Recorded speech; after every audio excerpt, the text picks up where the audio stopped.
Thank you. You may be seated.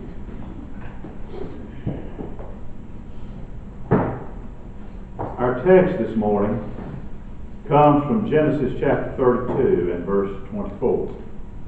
And we read there, "And Jacob was left alone, and there wrestled a man with him until the breaking of the day."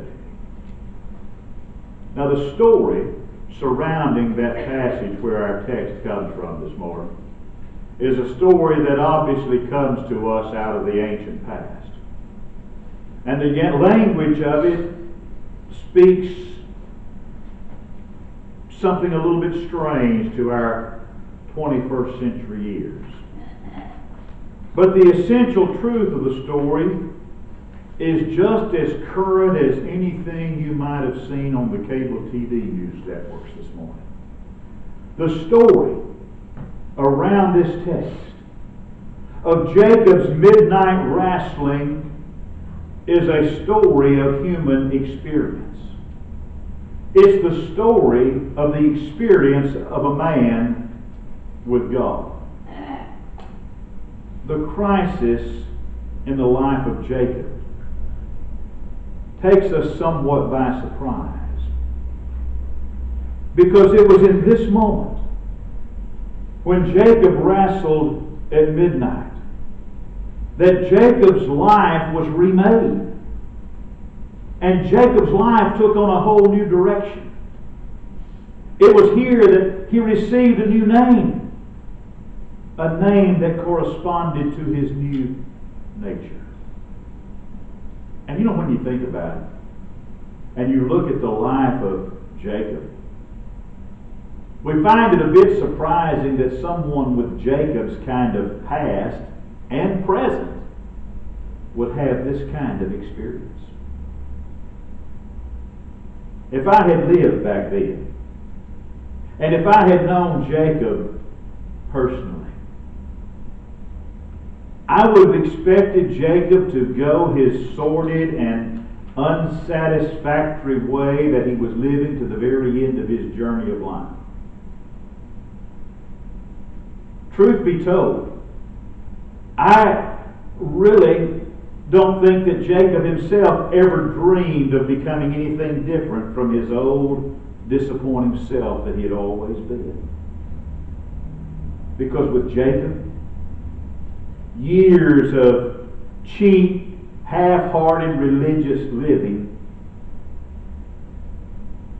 had become a way of life. And years of cheap and half-hearted religious living have a way of killing all noble ambitions. Now, don't misunderstand what I'm saying here. Jacob was not completely bad. Jacob was not altogether a bad person. Neither are you. And as surprising as some folks might think it is, neither am I. As is the case with all of us, there was a lot of good things in Jacob. Along with some very base alloy in Jacob's life, there was some genuine gold that existed there. Along with the stinkweed of his life, there were some beautiful flowers that bloomed. But if you really look at the life of Jacob, for much of his life he had persisted in shifty and unworthy ways. And so Jacob's transformation here takes us somewhat by surprise. And at the same time, it gives us a new courage, because it tells us all something. Even after years of partial failure, we can become new creations. Jacob was a man of rugged strength.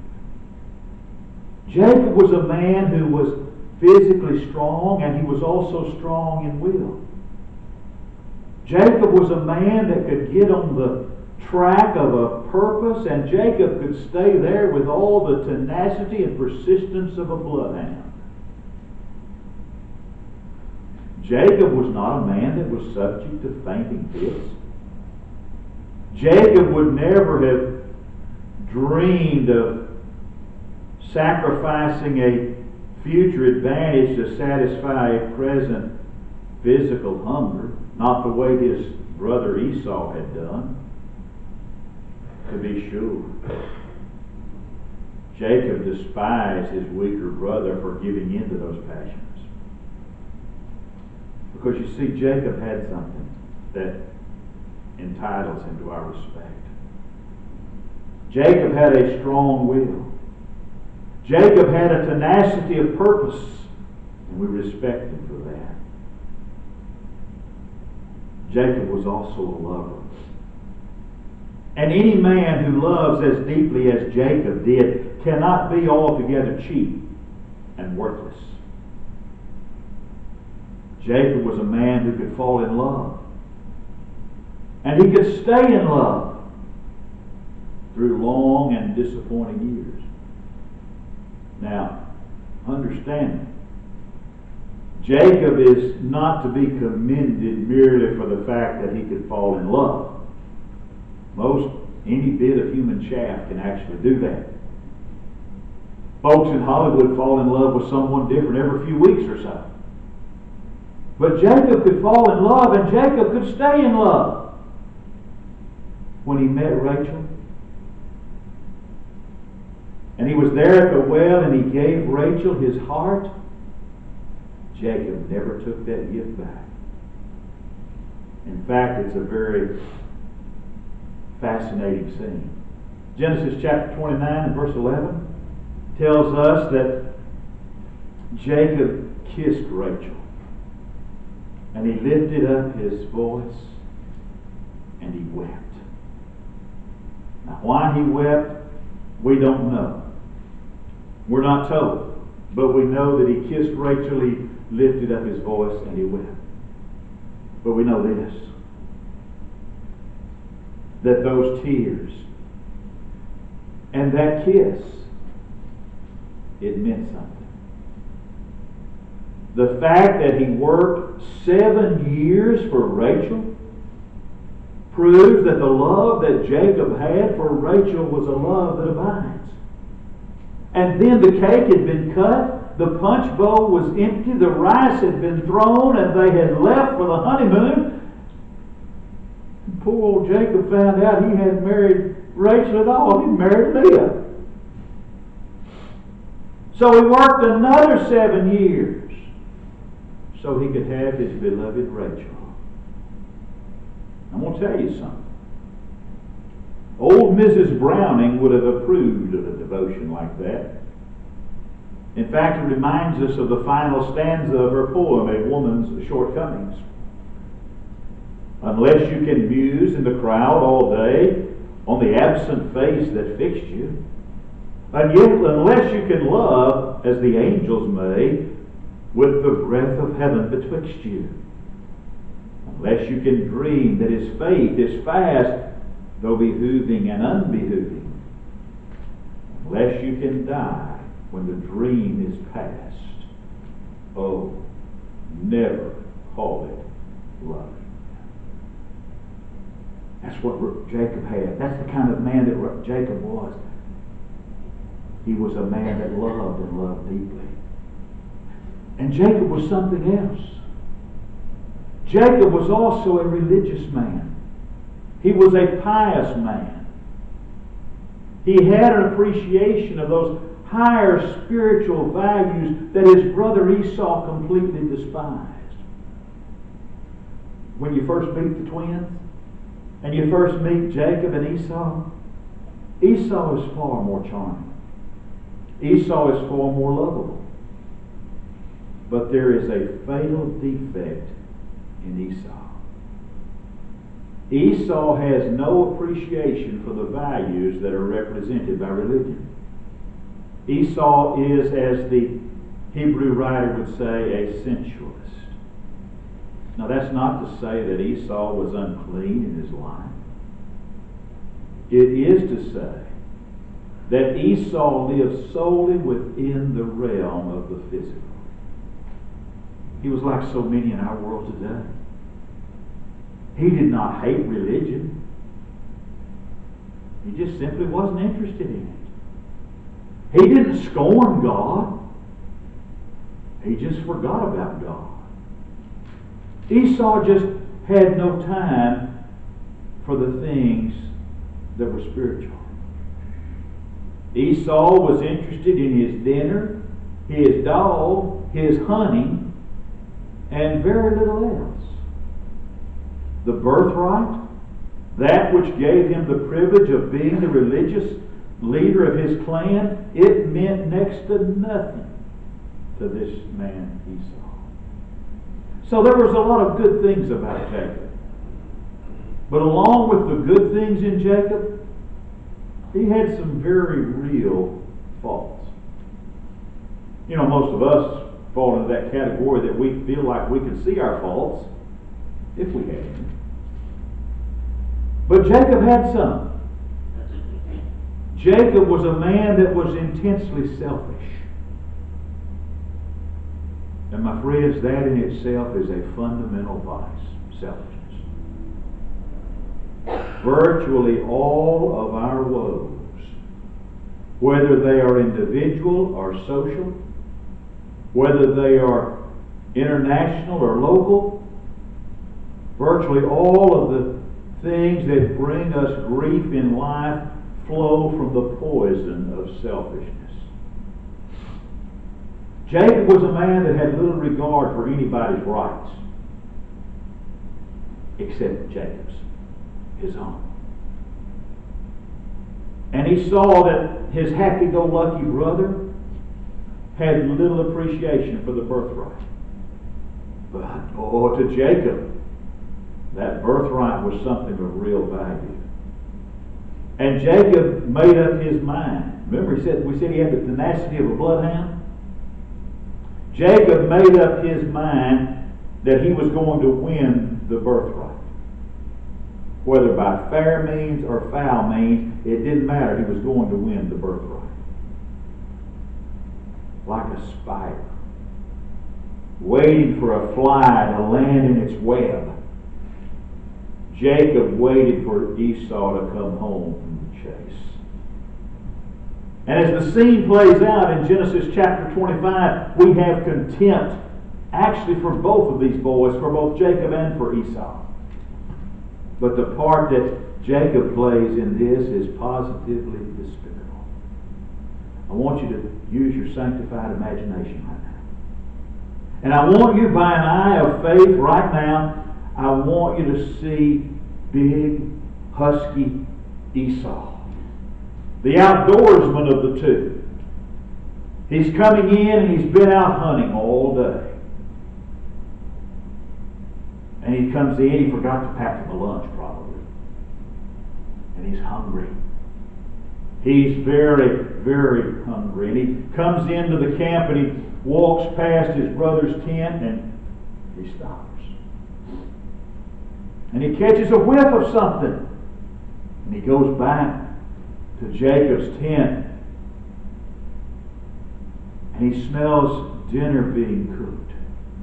And that pot of chili that's cooking in there smells just too good to resist. And so he sticks his head through the tent flap. And he tells Jacob, he said, Jacob, that smells so good and I'm so hungry, I've got to have some of that just as soon as I possibly can. Well, Jacob the spider sees Esau the fly. And it's an opportunity Jacob's not going to pass up. So he says to Esau, Sure, my brother, you can have some of this. By the way, would you mind selling me your birthright first? And I see Esau hesitate for a moment, but just for a moment. Then he says, I'm about to die. If I don't get something to eat, I'm going to be a dead man. What good's the birthright to a dead man? So he says, take it. What good is it to me anyway? Now be honest. From the time you were a child in Sunday school and first heard the story of Jacob and Esau, haven't we always felt just a little bit of contempt for the weakness of Esau in that moment? And haven't we always had positive indignation for the selfishness of Jacob. But Jacob's proud of his shrewdness. And Jacob's proud of the deal he has just made. Because you see, there's something else about Jacob. Along with Jacob's intense selfishness, he's a con artist. At his worst, Jacob is a thorough rascal. And he took great pride in his ability to live by his wits. He actually enjoyed being kind of a high-class gangster of his day and time. Because what he did is he used his shrewdness and he used his chicanery in holding up his victims instead of using a gun. Take a look at his ugly record. First, he takes advantage of Esau's weakness, and he cheats Esau out of the birthright. And succeeding in this, he deceives his father and he steals the blessing. Well, once he's cheated Esau out of the birthright, once he has stolen the blessing, guess what? He realizes this is making things a little bit hazardous to his health. So he skips the country. But you know what we can be sure of?